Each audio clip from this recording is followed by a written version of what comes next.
Chapter 1 Playing with Jesus. The Body Parts Room. I had been praising, singing, dancing, and worshiping Jesus. Then I quieted myself and focused on Jesus' face. I felt myself walk through into the Spirit.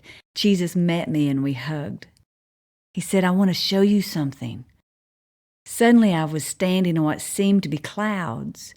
We walked into a clean white room that had legs hanging from up above, over a rail like clothes hanging on a railing. They were perfect. They had a kneecap, ankle, a foot with toes, and flawless, smooth skin. I saw spines hanging over a rail with soft, thick cartilage between the joints. They had the neck curvature all the way down to the tailbone, which was perfectly formed to the very tip. They were all different sizes, from infants to adult sizes. I saw various colors of eyes in jars without lids. In heaven, there would be no need to keep bacteria out because there wouldn't be bacteria in heaven. One jar would have all blue eyes, one would have all brown, hazel, green, and so forth. There were different shades of blues and browns and greens and hazel. There were many different jars for the different colors. The pupils were perfect. The colors were bright, and even the whites of the eyes were clear and a pretty white. I saw perfectly formed, healthy lungs of all sizes in open trays. Jesus said, "People whose backs have been seriously burned would receive new skin, and people whose faces have been burned would receive soft, baby, smooth skin." I also knew anyone who had any type of skin problem was also in this category. I saw jars full of sperm on one wall and women's eggs in jars on the other wall. Rows and rows of these. Jesus said there are people who are barren because they don't know how to claim these. They need to find my promises and stand on them. They cry and they plead and they beg me for a child they will adopt or foster or volunteer at a school to prove to me what a good parent they would be. They cry out to me to give them children when all along their children are here.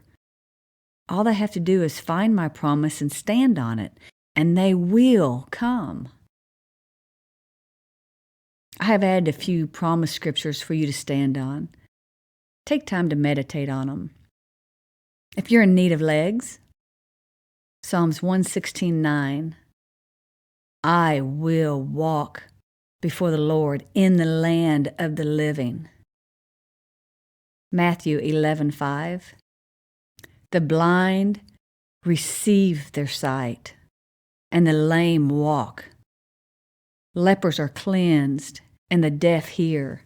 Their dead are raised up, and the poor have good news preached to them."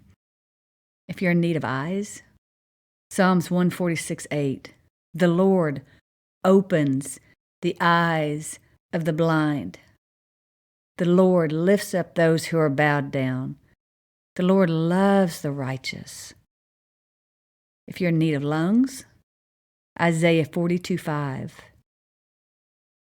"Thus saith God the Lord, He who created the heavens and stretched them forth, He who spread abroad the earth and that which comes out of it, He who gives breath to the people on it and the spirit to those who walk in it." If you're in need of skin, and I think this also goes for people who need a new heart. If your heart has hardened through hurts and wounds and lies and just through life, and if you're in need of a new heart, I think you can also claim this for a brand new heart also. Job 33:24-25. "Then God is gracious to him and says, Deliver him from going down into the pit of destruction. I have found a ransom, a price of redemption and atonement. Then the man's flesh shall be restored. It becomes fresher and more tender than a child's. He returns to the days of his youth. If you're barren and would like to have children, Genesis 18:14, is anything too hard or too wonderful for the Lord? Psalms 139:13, for you did form my inward parts. You did knit me together in my mother's womb. Hebrews 11:1, now faith is the assurance of things we hope for, being the proof of things we do not see, and the conviction of their reality. Faith perceiving as real fact what is not revealed to the senses.